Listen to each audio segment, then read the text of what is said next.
this last but certainly not least, the gentleman who I think people always say bears no introduction. I think absolutely does bear introduction. Obviously, I've been a fan of him for a long time, beyond some of the things that people would first think of. He's a tremendous character actor, a great vocalist, and just a great guy, and a fellow fanboy. And we're going to talk about being a fanboy and what that does to one's career. He plays none other than the country rock legend himself on our show Royalties, Philip Combs, who is, of course, a fictional person, but the person who plays him is very real, very talented, and very fucking funny. Please welcome the wonderful Mark Hamill, aka Hamill himself, as his Instagram handle would introduce him as. It's waiting. I'm not sure it's going in quite yet. Hopefully it's connecting. There he is. Hey. Hey, man. How you doing? Good. You want to point right. that light more at me there? Okay. We got it. We're all lit. We're good. It looks like I'm overlit. I look like Casper, the friendly ghost here. Friendliest ghost you know. More than I want to admit. So I wanted to talk about being fanboys because, you know, this song, I wish I could say I was smart enough. I've been joking about this in some of the interviews that we've been doing about how you said yes to this because of your personal love for King Kong. And this is something that I had no idea about. And if I was an evil genius, maybe I would have plotted this out in an effort to have you say yes. And the way that you talk about that film and how it got you into films really reminded me that, man, I too have been a fanboy of things, whether it's Star Wars or Batman or other things my whole life, that I guess I want to say, if there's any fanboys watching out there, and I'd love to hear your thoughts on this, Mark, you got to be careful, because if you're a big enough fanboy and you get involved in the industry, you're going to end up making shit for other fanboys, because I had no idea I would end up in this position. Yeah. Talk a little bit about, you know, you as a kid, you loved King Kong and you loved all these franchises. Were there any other things that just, the way that people just glob onto Star Wars, were there other things that you loved, television, film, music? Yeah, well, you know, I mean, the earliest memories I have is waiting for the newspaper to arrive on the doorstep because there were comic strips. I think comic strips taught me to read. Peanuts and some, you know, Charlie Brown and all of those. So I loved animation. I loved television, obviously. My parents were really worried because I watched so much television. The movies that were on TV. I discovered all the Universal horror films, Frankenstein, Dracula, you know, the Wolfman and so forth. And I was obsessed with those. I mean, I was always all in. I didn't just sort of like things. I had a mad passion for them, so that when I discovered the Universal horror films, you know, I had to read all about them in Famous Monsters. Who were the directors? Who were the actors? How did they come to be? You know, that was sort of all eclipsed when I was 11 and the Beatles hit. I mean, that was like a entertainment phenomenon like we'd never seen. The music was great. The way they talked was, we'd never heard anybody talk like that. I mean, when A Hard Day's Night came out, they were so self-effacing and natural and funny, and they just rocked my world. And it was one of those things. I mean, now the entertainment is so segmented. There's so many avenues to get your entertainment. In those days, I mean, they were on they were February 12th, 1964. They were on the Ed Sullivan Show. And the next day at school, there was nobody that had not seen the Beatles on Ed Sullivan. So I kept thinking, well, there'll be another Beatles someday that'll come along. And as far as I can see, there never has been. I mean, there's been great artists, no question about it. But in terms of all-encompassing entertainment that just rocks your world, there was nothing like the Beatles. But you know, by I feel the way, like it comes in different ways. Yes. Well, I was just going to say, you keep talking about my love for King Kong, but I have to tell you, that got my attention.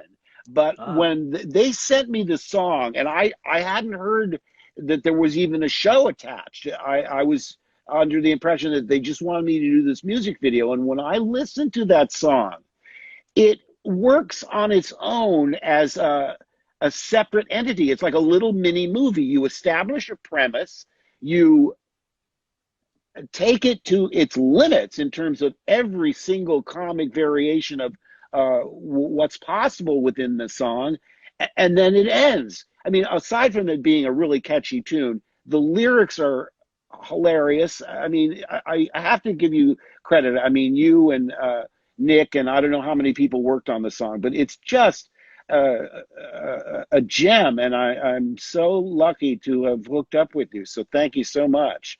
I mean, Thanks, man. you're insanely talented. I have to tell you, because I've been, when I met you at the Tony Awards, it was my daughter that was really excited. She goes, "Oh, that was Darren Criss from Glee." Now, see, I'm slow on the upkeep. I hadn't seen Glee at that point. Now that I'm sort of coming up to speed on you, and I saw you in Hollywood, and I'm learning about all your credits, so it was a stroke of good fortune that I hooked up with you, Darren. That's very kind of you, Mark. Something that I love telling people is, when people always associate singing as a different muscle from using your voice or being able to do voices, Right. and I know you were hesitant about doing the singing in the booth, but one of my sort of greatest recent privileges in my career was vocal producing you and getting to, and I think at one point you didn't notice this, but you know how like fanboys always get, freaked out about themselves when they say stuff. I think at one point I said, use your instincts or trust your instincts. And I meant that without any shred of irony. And after it left my mouth, I went, fuck, did I just say that? No, no, no. Well, I was see, trying to avoid it. you're such a good actor. You acted completely professionally and very cool. And I would have not realized that you were trying to suppress an inner fanboy. And by the way, Well, I was really impressed that Tony Avalori mentioned Summer Glory. that Kong was one of his favorite songs, and that means a lot because now my goal is to binge watch the whole show. Please do. And yeah, I mean, because I sort of was focused on my thing, but now I want to hear the whole album. The whole album is out today. That's what we're talking about. Mark is one of the songs on it, as Philip Combs singing the song about King Kong's penis. If you don't know why we're singing about that, you can definitely check out the episode. The joke will explain itself.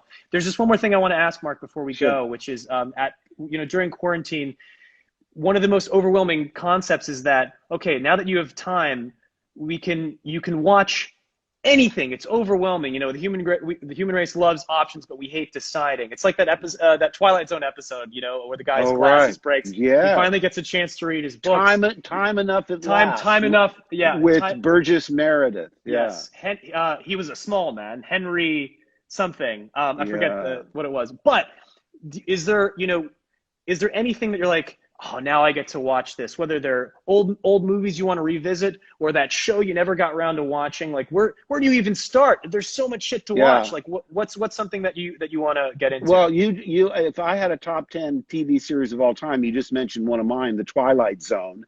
And now that we've lost Carl Reiner, it's a good time for people who haven't seen The Dick Van Dyke Show, one of the greatest all-time sitcoms. And again, a show about show business. I always loved shows about show business. Mary Tyler Moore worked at a news station, and WKRP in Cincinnati was set in a radio station. I love shows about show business. And during this lockdown time, you're right. I mean, I've ordered so many books, and you get them in the mail and you go, oh, good, I got it. And then you put it on your shelf and you don't read it.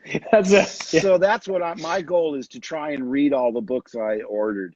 And, as we say, quoting Twilight Zone, there's time enough at last. At last. Well, I hope your proverbial glasses don't break.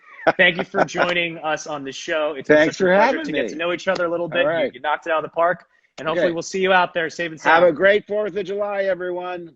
Thanks. See you, man. See you. All right. Well, that's the stuff dreams are made of, guys. Talk about shows about showbiz. Royalties is definitely one of those, in a very satirical way. That was a great suggestion from Mark Hamill, Dick Van Dyke Show. It's just Dick Van Dyke. Carl Reiner just recently passed away, an amazing comedian. His son Rob Reiner, who was not only an actor in Hollywood but a great director himself. So many great things to experience, to watch during this time.